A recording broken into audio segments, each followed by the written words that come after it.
www.gbn.gd, GBN TV channel 7, 11, and 20. And good morning to the listeners of Classic 105.5, 105.9.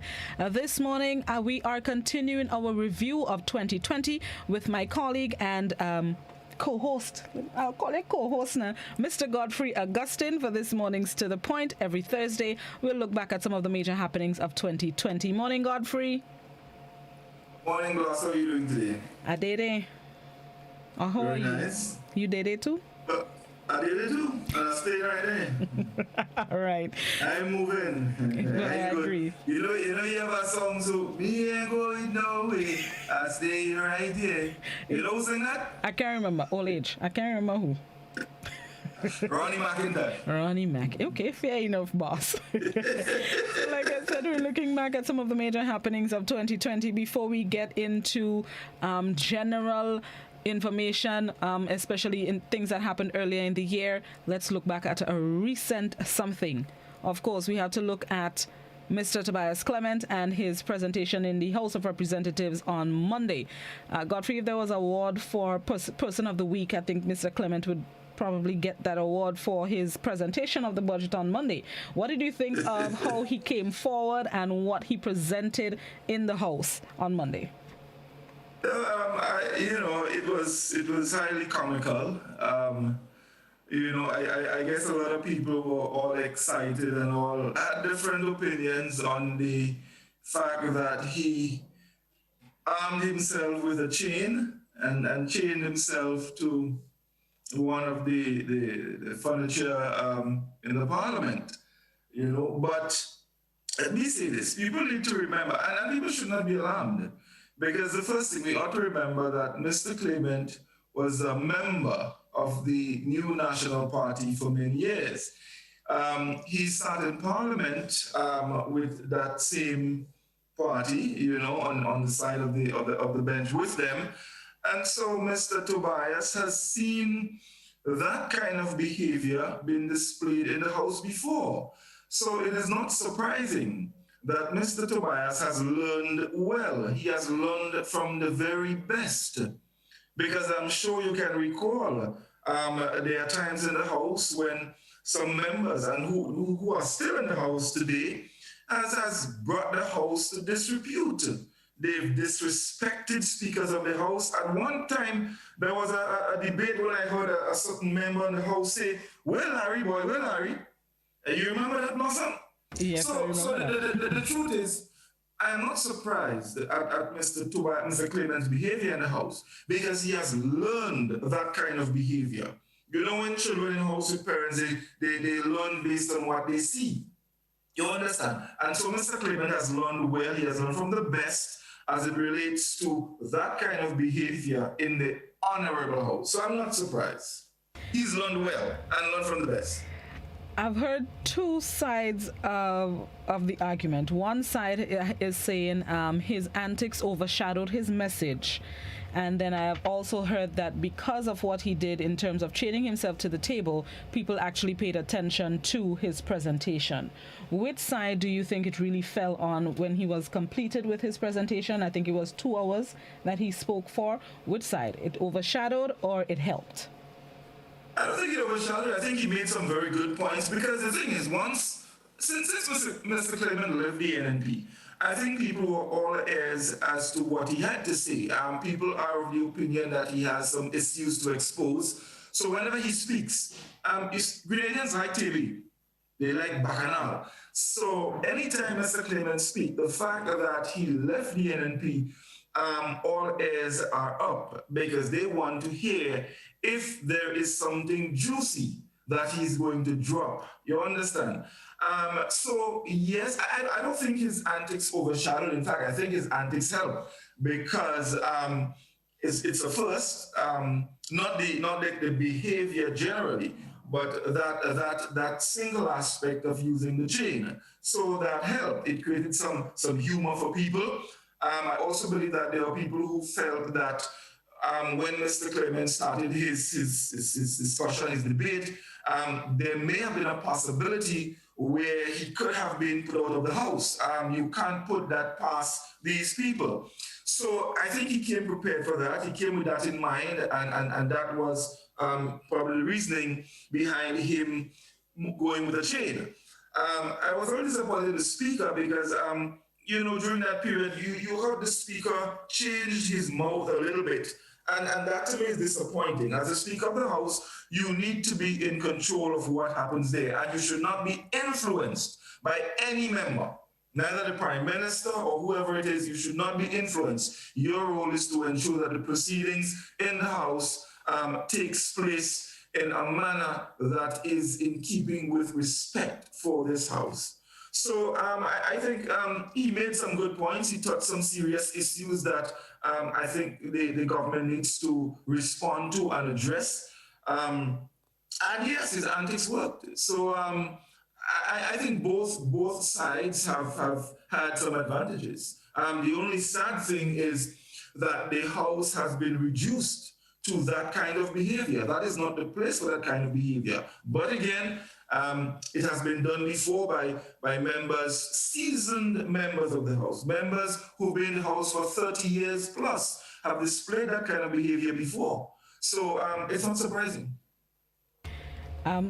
As part of the presentations by both Mr. Clement and the Prime Minister, some revelations were made, one of which the Prime Minister said it was because Mr. Clement wanted a ministerial portfolio and to take over the party, one of the reasons why he crossed the floor. And Mr. Clement also made some little snide comments to respective members of the House, including to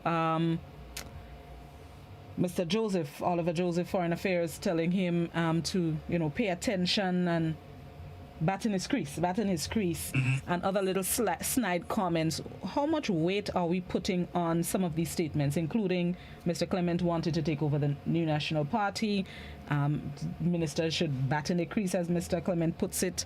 How much weight are we putting on those statements? They just throw in words and they come in with let me tell you, these people are, as far as I'm concerned, a bunch of jokers, the entire lot of them. I have no problem with Mr. Clement want to take over the party. Every parliamentarian has some kind of aspirations of leadership. So I have a problem with that.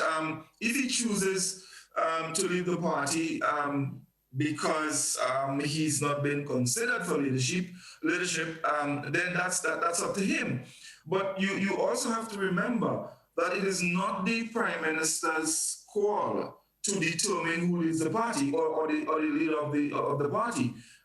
What I do know from history, there is a convention and individuals will be nominated. And if the delegates decide, well, look, this is who we want to be the leader, that's who they're going to vote for.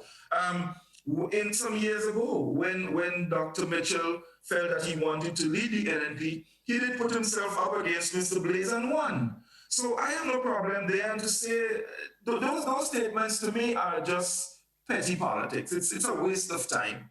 So I am not going to put any weight to that about who wanted to lead. Anybody who wanted to lead, that's a matter for them. I have no problem there, So coming to the House and saying that, it makes absolutely no sense to me. There are more pressing matters as it relates to the management of our country than that. Why do you come and talking about Mr. Clement to lead the party? Why don't you come and tell us about the oil? You promised oil. Where is the oil that you promised? These are the issues that we want to hear in the House. Not this kind of dotish talk about Mr. Clement want to lead and that's why he left the party. That is nonsense. And that is not issues to come and bring in the House. The House is to discuss the people's business. Tell us what is going on today. We don't even know what the national debt is. In previous budgets, we have seen the top allocation was for debt repayment. That has not been featured in the top 10 in this budget. Why? And there's some figures that were given that's not, that doesn't fit. It doesn't, it just doesn't work. So these are the issues that we want to hear.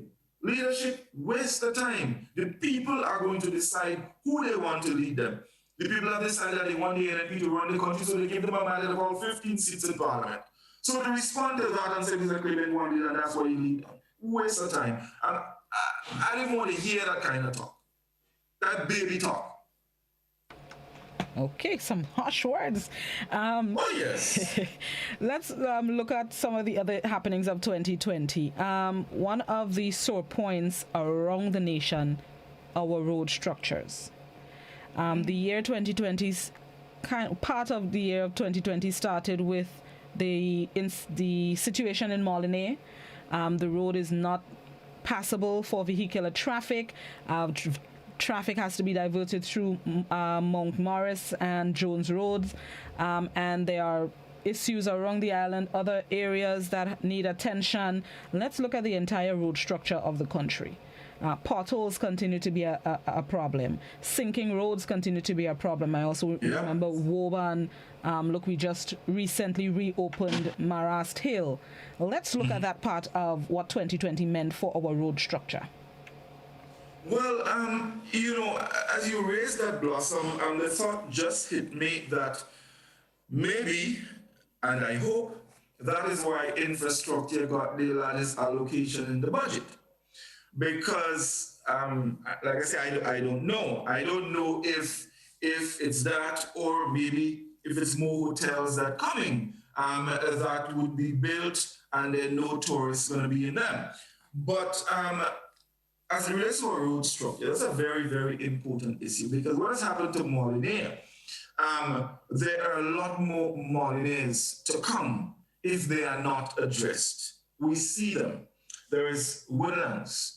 There is that piece of road in Calavini, after you leave the Woodlands junction there, heading up past the tire roundabout, heading up to the cliff. There is a road there, and similar, there are houses at the bottom, and this road is sinking. And I don't know if the members of parliament are not passing in these directions and they're not seeing these things, but they are happening. In Marquis, heading to Grenville, as you leave Marquis to head up to Mount Sealy, there is a bridge there that is falling apart. It has been falling apart now for years. Mentions have been made of that. I recall talking about it a couple of times on some of my programs. Now it is getting worse. There is a big hole there. The member of parliament for St. Andrews Southeast, I hope she passes that direction and she's paying attention. So we're seeing all of these things happening, and no serious attention is given to them. And if it continues that way, we're going to find ourselves in situations where we have a number of Molineux in Grenada, and it's going to cost us dearly. Now, again, I want to go back to the issue of the airport expansion. I do believe that we really do not need a second taxiway. That money could be diverted and used to deal with some of these issues, because they are very serious, very, very serious. If the road in that Marquis area falls, that's a problem. It's a main way. How are you going to, where are you going to divert traffic? Are you going to send them up to Granbrook, go through Ladig and come around to Mount Carmel Junction? I mean, that just won't work. So sometimes we wait too long before we address issues. Maintenance, we need to pay more attention to maintenance. We don't maintain, and so at the end of it, we have to do huge projects which cost the country a lot of money, and we still can't get to know how much money we owe, because these monies, a lot of them come from loans that we have to pay back. So, I mean, it is serious, and we can go on, we can look around, and you are seeing signs of these things happening. We have a good road network. There are a lot of roads in Grenada, which is excellent, but maintenance has to be a major factor in all of that. If we don't maintain, we are going to find ourselves with roads that are in some serious conditions that could create problem for people, for commuters. As part of maintenance and possibly improving our road system, I've seen a heavy push for the construction and development of box drains around the nation. Every now and then I see a notice from the police or the ministry saying we're closing this road to build a wall, build a box drain, build a culvert, and that's taking place. A few weeks ago, somebody called the program and mentioned that the construction of some of these box drains are a little bit over and above what is needed for specific areas. Do you think maybe the ministry should consider pulling back on the size of these drains, maybe just a little runway for the water, and put some of that money into the maintenance of the roads itself? Or is the box drain needed?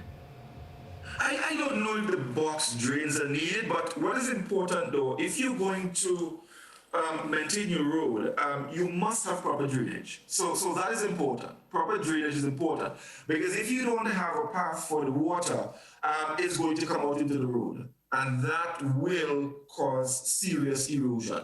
So yes, you need proper side drains on your road. So if these drains are done with the intention of repairing our roads after, then that's an excellent move. Because it means that if you have drains for the water to run, then when the road is maintained, they're going to last us a lot longer. So it reduces on the amount of road maintenance that has to be done. But as you said, the size, I am not sure. I am not sure if the size is necessary and the amount of money that is put into it. There's one taking place in St. David now on Tabor Hill. I don't know if all of that is necessary at this point. And I mentioned before, on the opposite side of the road, there's a precipice. And there's no guardrail. They did one that reached a certain point, and the most dangerous part of the road, where that precipice is, there's no guardrail there. So I think priority has to be placed where it should, and not just do things. Because, you see some things happening, and sometimes they're actually signals. And I do believe some of these work that we see happening on the road are signals for something that is going to happen in 2021. I am of that opinion, because I don't understand why he would place priority on some things that really do not need to be a major priority at this point. There are other issues that needs to be addressed. To me, that is more for priority than some of the things that I see done now. But if you're doing it to create employment for a lot of people, then that, to me, is a signal for something that is to come. And somebody on the WhatsApp just reminded me, Woolwich Road has been sinking for years. But there are a lot of them. And nothing is being done, not even, that I have seen, I should say. Let me rephrase. Nothing that I have seen is being done to fix Woolwich Road. I'm hoping they do something in Woodlands where the factory water is. I'm hoping they do something before it escalates. And it just seems like some projects are sticking and taking too long to take place. And that's the thing, one of the things I also heard coming out of the budget was in the area of implementation. I think they're boosting that area so that things can be implemented quicker. Now, I really hope that this is going to come on stream and it's not just lip service to make people feel, well, you're doing things, because we get a lot of that. So I hope that with some effort being placed in the area of implementation, that some of these issues can be addressed and dealt with, because they are serious issues, and down the line it is going to create a problem. You don't want something to escalate into a major problem and then it's going to cost you a whole lot more. Why? Just address it. It may not cost you as much as if you have to do an entire project.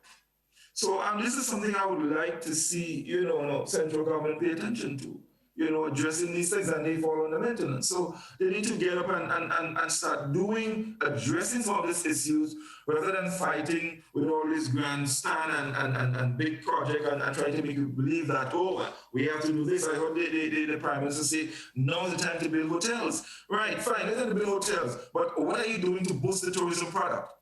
Are you doing it? What are you doing for roads? What are you doing to boost the tourism product? We are paying aircrafts to come to Grenada. So you're going to build a hotel to pay aircraft to come to Grenada? That's what's happening?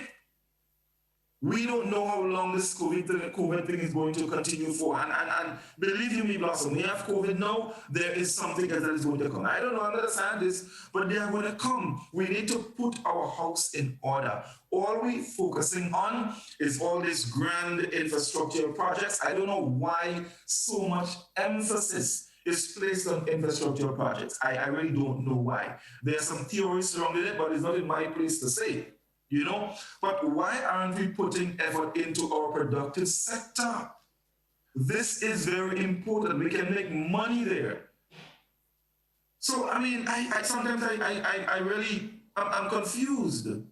I'm confused about it. You know, we need to pay attention to where attention needs to go. You know, and not just do things because we want to impress people, you know, and you know, when you do these things, these are the things that you have people saying, if the Prime Minister box me and say in tongues. I mean, there are people who actually say these things. I mean, how could we sing to that level? What is wrong with our people? How could we bring ourselves to that level? We don't have no self-dignity. Something has to be wrong. We must be open-minded. We must be able to think things out, understand what is happening, and make better judgment.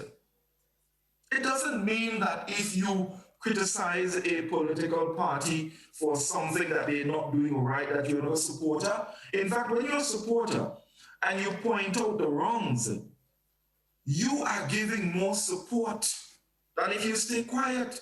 Because the whole idea is to get them on the right track, to do things that would benefit the country and the people, help people to develop themselves. But you're afraid of that, because if people develop themselves, then they will become aware of some of the things that are happening, and they don't have to keep running to you for 2 weeks on the road and a food basket and all of that. Is that the reason? Come on, can't treat our people like that. And our people also need to make the effort. Don't just sit and depend on government to do everything for you. Do something to develop yourself. You owe that much to yourself, so that you have a good understanding of what is happening. When people speak, you can listen, you can analyze, and make a good judgment. Not when a man speaks, you jump at him all weary and you don't have a clue what he's talking about. Come on. That is not the way to go. That's not how we should live our lives. We should not live our lives subjected to the whims and fancies of people who are in leadership position. That can't work. It's not right. And then things just make me tired. Serious. I don't know what they call it, sleepless. It makes you tired, very funny. You make me tired, man. You make me tired. It makes you tired. You know, Blossom, I'm talking to you about these things when I want to sleep. For some vex. Don't kill me this morning, Godfrey. We're going to take a quick break and come back inside. We're recapping 2020, some of the major happenings of the year. This is To The Point. We'll be right back.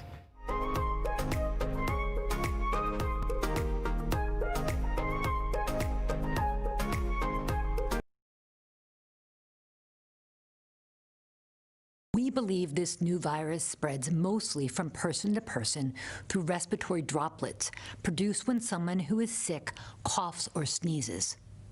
This is similar to how flu and other respiratory illnesses spread. These droplets can land in the mouth or nose of people nearby, or possibly be inhaled into the lungs. Most person-to-person spread happens when people are in close contact. It's also possible that this virus can spread when someone touches a contaminated surface and then touches the mouth, nose, or eyes.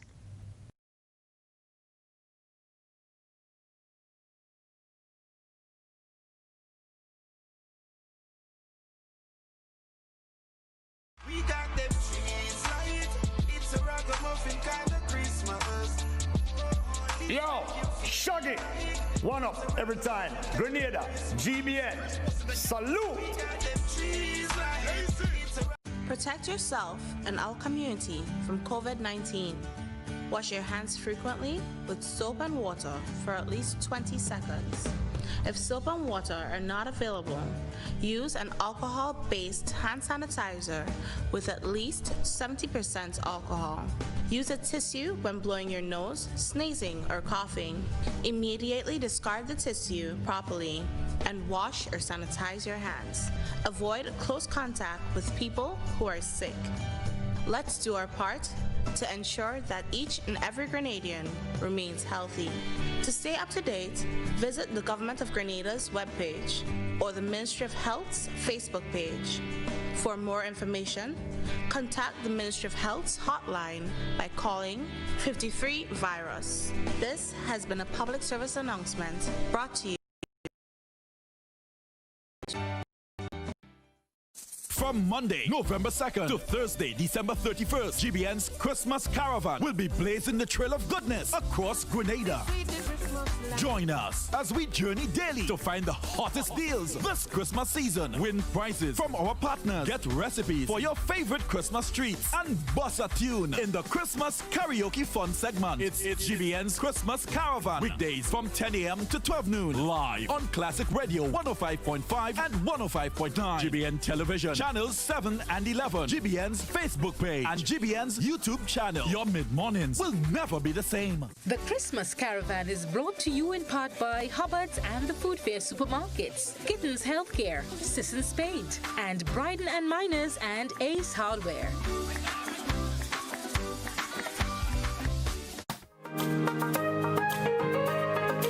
Welcome back to the point. We are recapping what happened or some of the major events of 2020 with my colleague here at the GBN, Godfrey Augustine.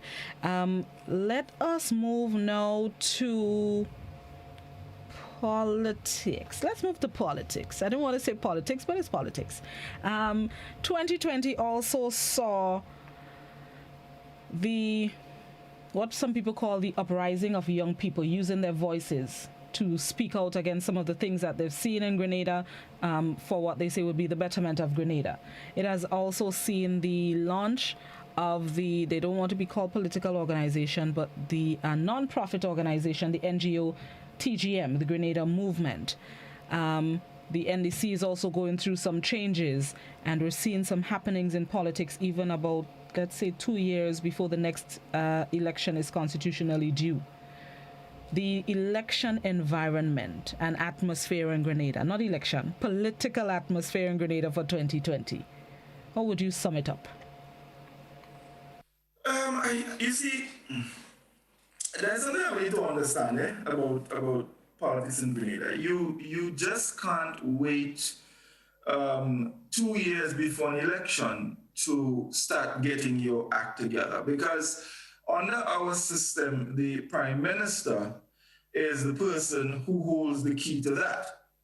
So he can call elections whenever he thinks it's necessary. We have a 5-year period, a 5-year term.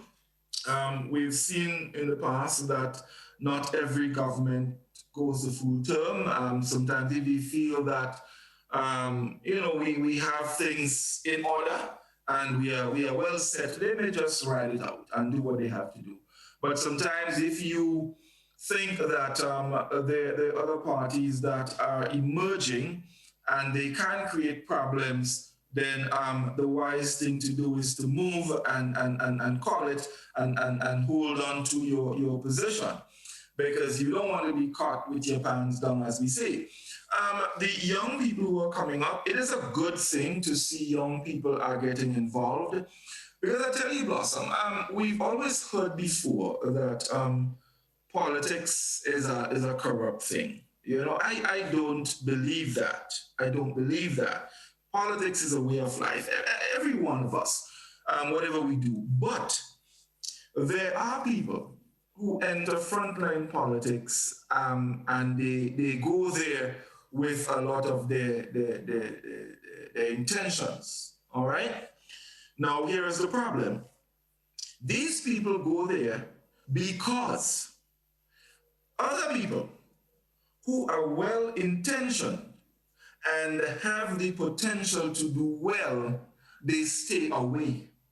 And if you stay away, then you are clearing the path for other individuals to go forward.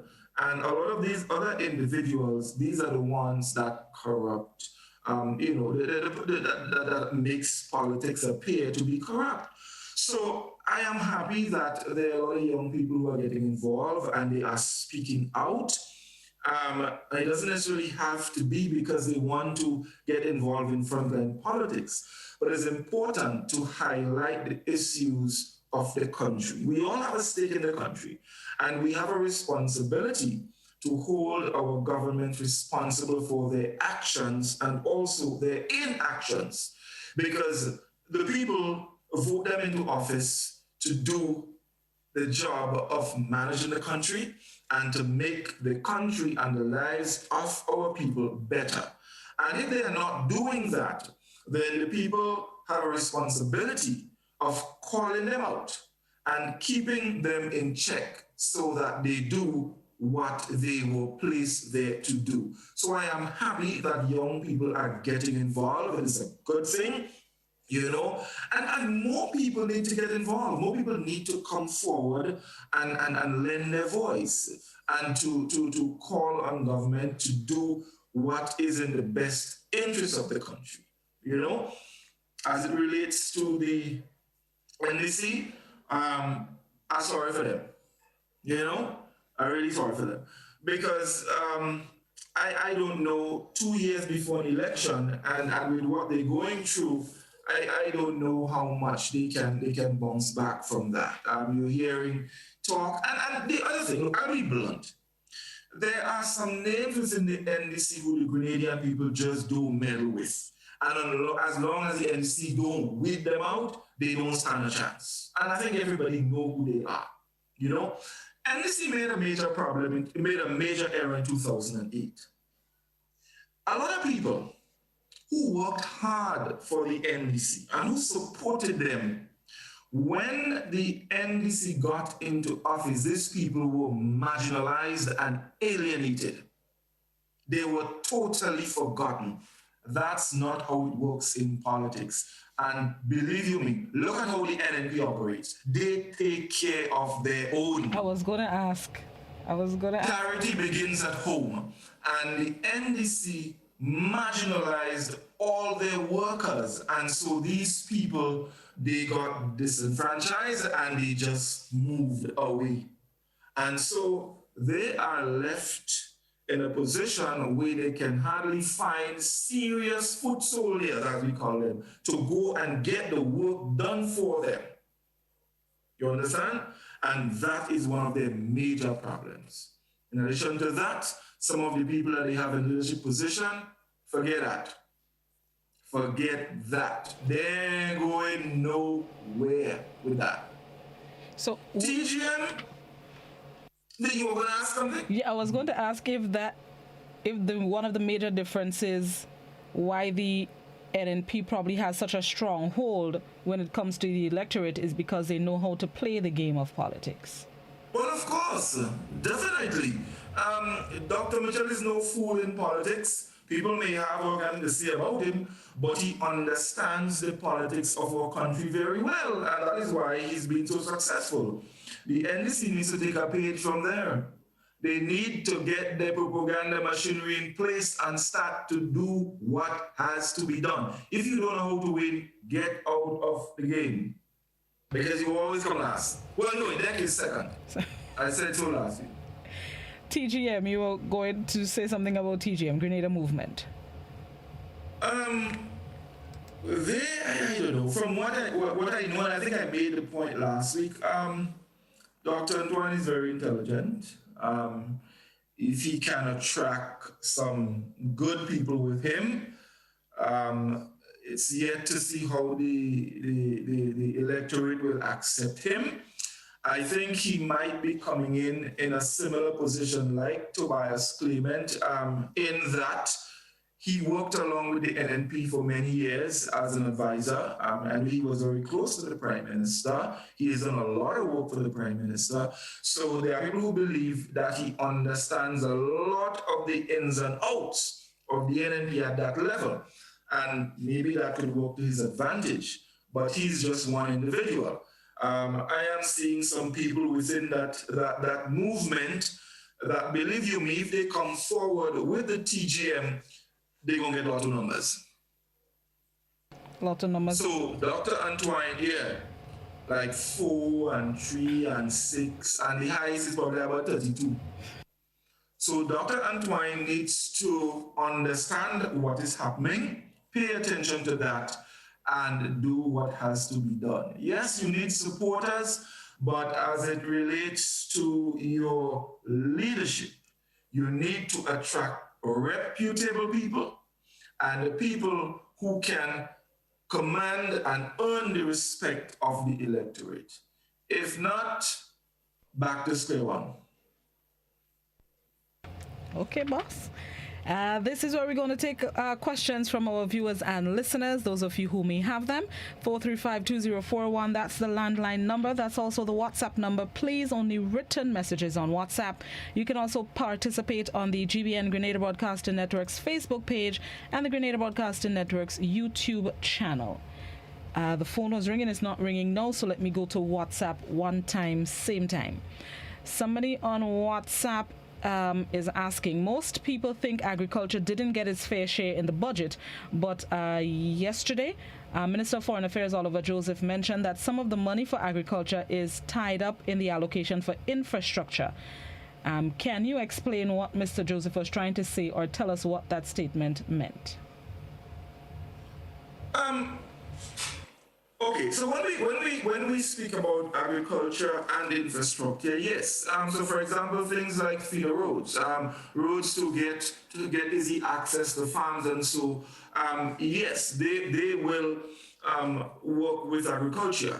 It's just that you cannot put roads under agriculture. So yes, in a sense, but I would prefer that the government look towards a lot more technical support for agriculture, and get young people involved by exposing them to modern ways of doing agriculture. We can't continue with the fork and spade thing. It won't work. There is money in agriculture. I mean, agriculture can do extremely well, you know? So, yes, what he's saying is probably true, but over the years, not enough has been done. And it's easy to compare. It's easy to compare. You can make the comparison. Agriculture, for example, under George Bizan in the 90s was doing extremely well. We saw a lot of feeder roads was done, so farmers had access to their lands and all of that. So you can make the comparison. Now you don't hear much, unless maybe what is done is for a select few, you know? But you cannot, agriculture in Grenada cannot be limited to people doing backyard farming. We have to be able to mass produce, and in doing that, the issue of the MNIB must be addressed.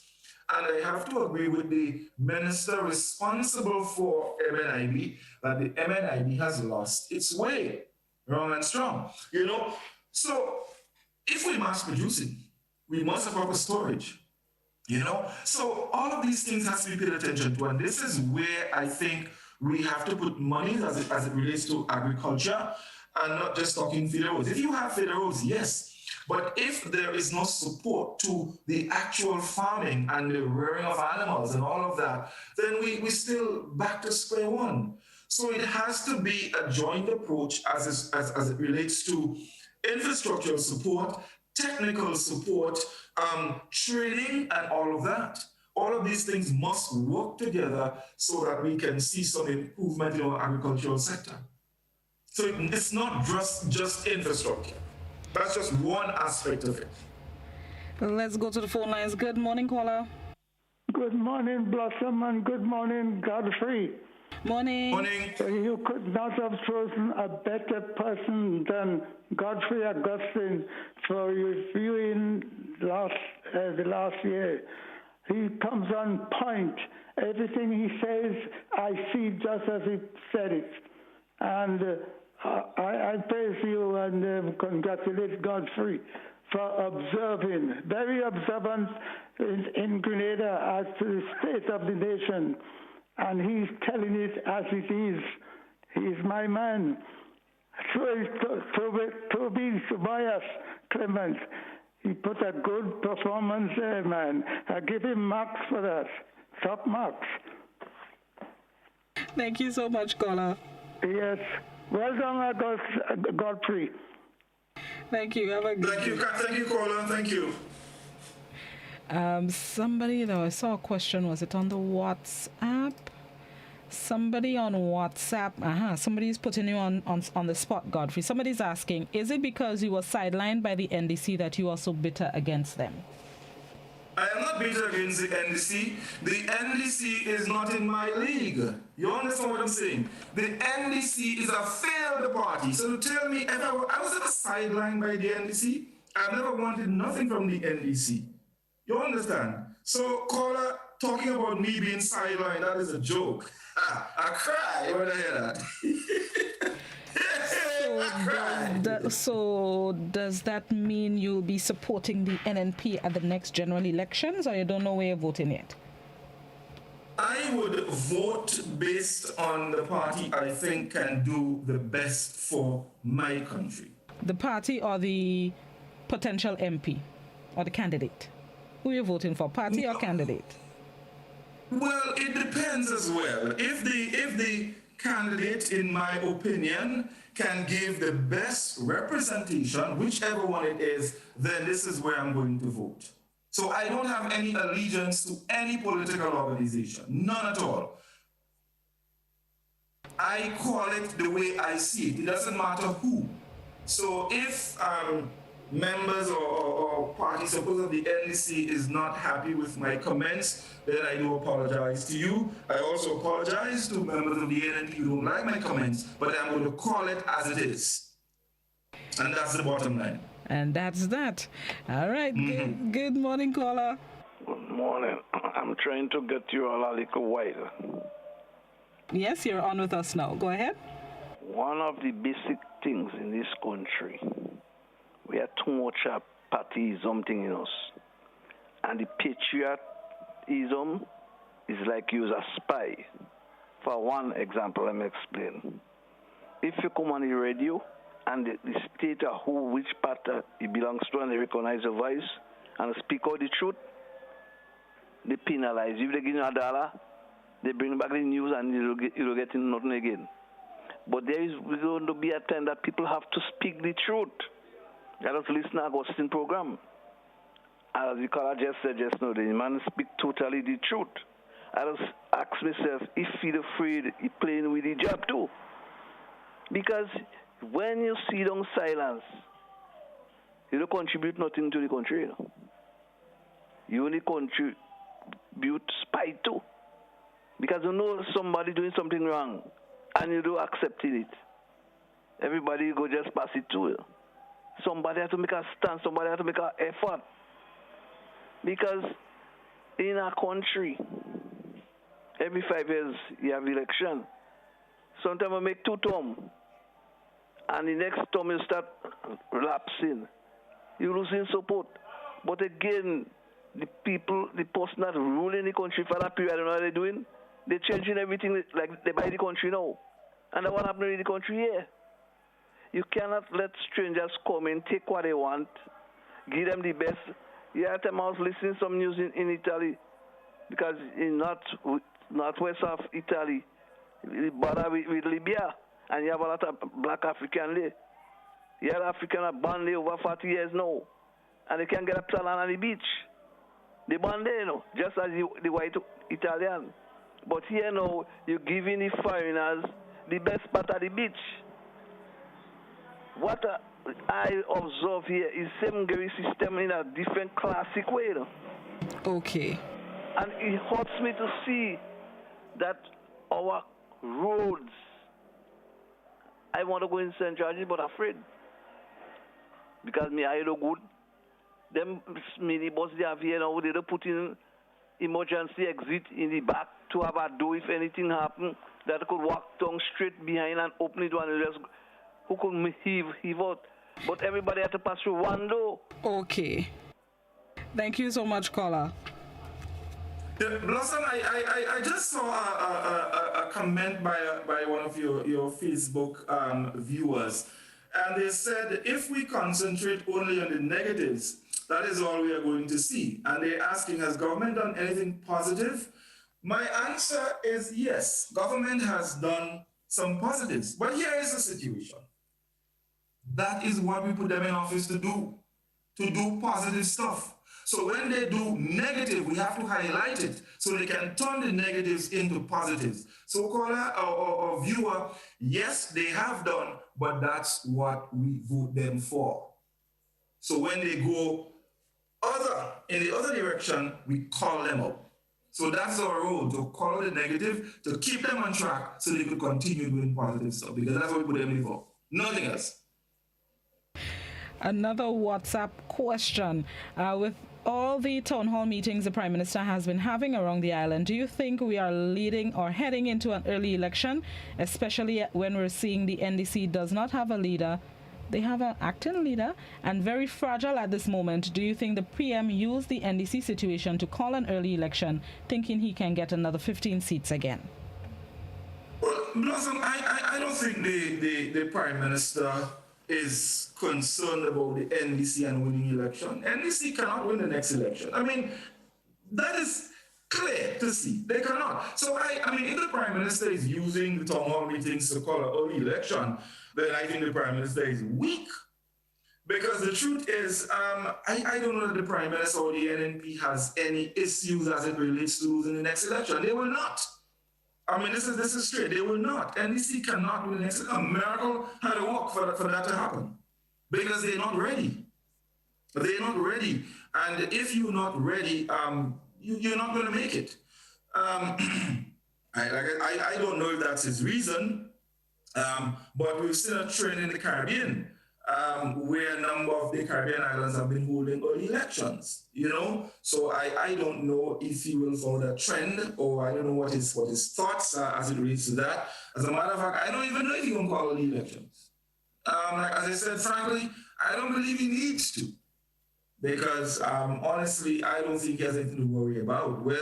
Whether he wins 15 or not, I think NNP is going to win the next election. Even 2 years before it is constitutionally due. So 2 years is not enough for, let's say, NDC or a new party, Blossom's political organization, to do the groundwork needed to win the next election? Let's say it is really done in the year that is constitutionally due, 2023. 2 years is not enough for Blossom's political organization, political movement? It's very difficult. Keeping in mind, and especially in Grenada, you see, in Grenada it's difficult. We don't have the number of undecided voters, or let's say open-minded people, who can determine, look, based on X or Y, this is where I'm going to vote. We don't have enough people in Grenada to make that switch unless something dramatic happened, like in 2008, where people were totally disgusted with the NNP, and so people voted against them. So I don't think we've reached that situation, and we have to keep in mind that the NNP, as I said before, has a larger support base than the NDC, a much larger support base than the NDC.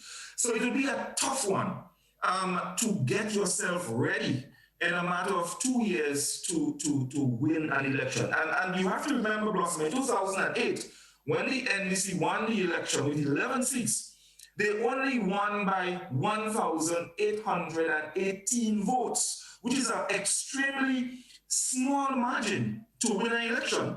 So it is a little difficult. It is a little difficult. And the fact that they're not ready, there's a lot of work to be done within the NDC. Hold on, Blossom's political movement soon come. Let me go back to the landline. I'm on board with you. Good morning. Hello? Yes, morning. Go ahead. Yeah. I respect Godfrey's opinion. Once his opinion is based on facts, that's how I would say it's true. But his opinion and even mine be based on assumption. I believe that the Prime Minister could and is likely to call an election only if the budget is comes to reality. In other words, is being materialized and is bringing great benefit to the people in a short time. Maybe that's the best time to call an election, because he would blind their eyes. I didn't say them, and I say blind. I don't mean he'll juke it out with a finger, or shoot it. But he'll blind their eyes, and everybody would say, yes, what all he has made achievement. Now, I feel personally that election would be soon. Don't ask me how soon is soon. That's your business. Imagine how soon is soon. It could be 6 months, it could be 9 months, it could be...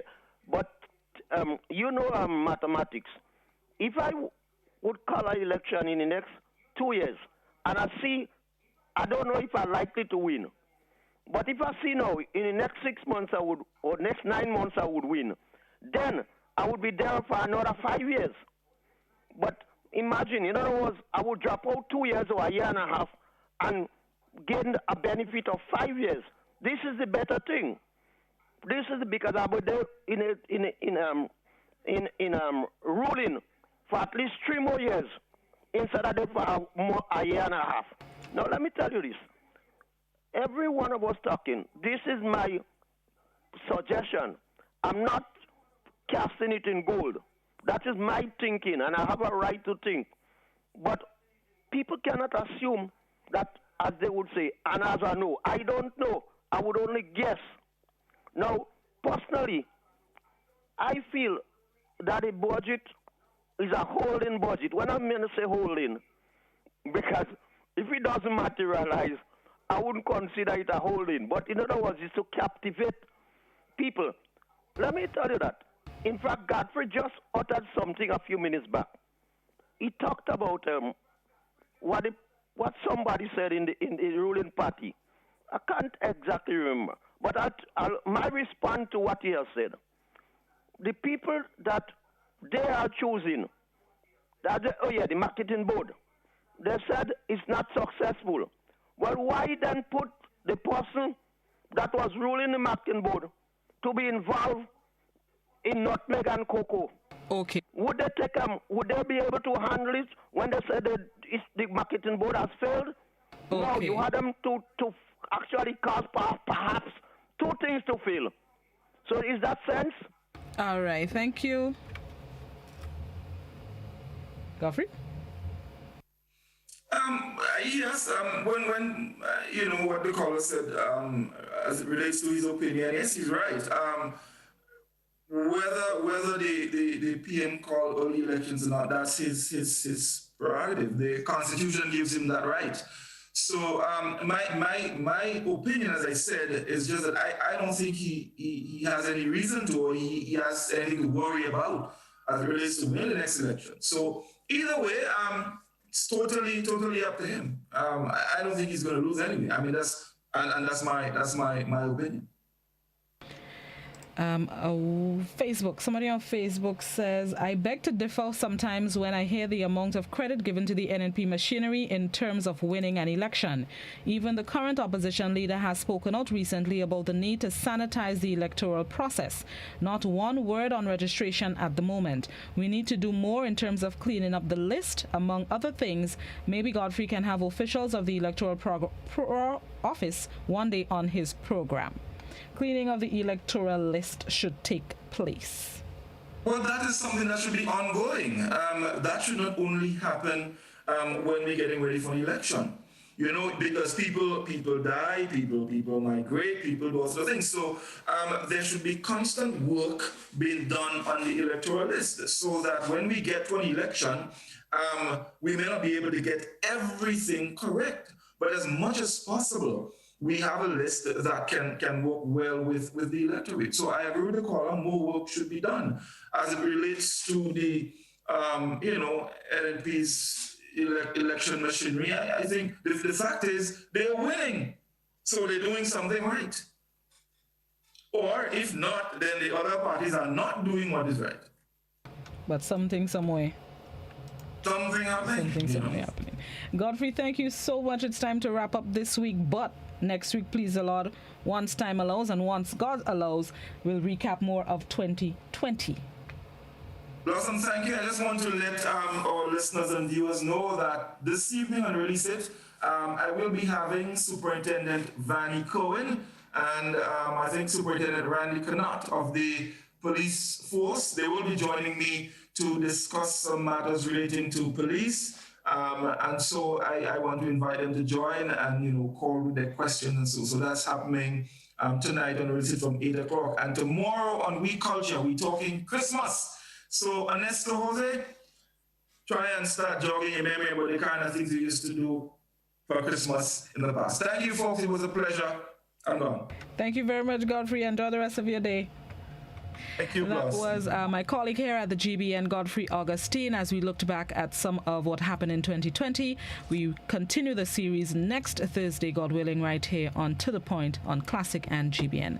Thank you, our viewers and listeners, for participating. Thank you for viewing and listening. Always appreciate your time. Have yourselves a blessed, productive, thankful Thursday. Janelle and Joseph are up next with the Christmas Caravan, and I'll be back with you tomorrow morning, God willing. Have yourselves a good one.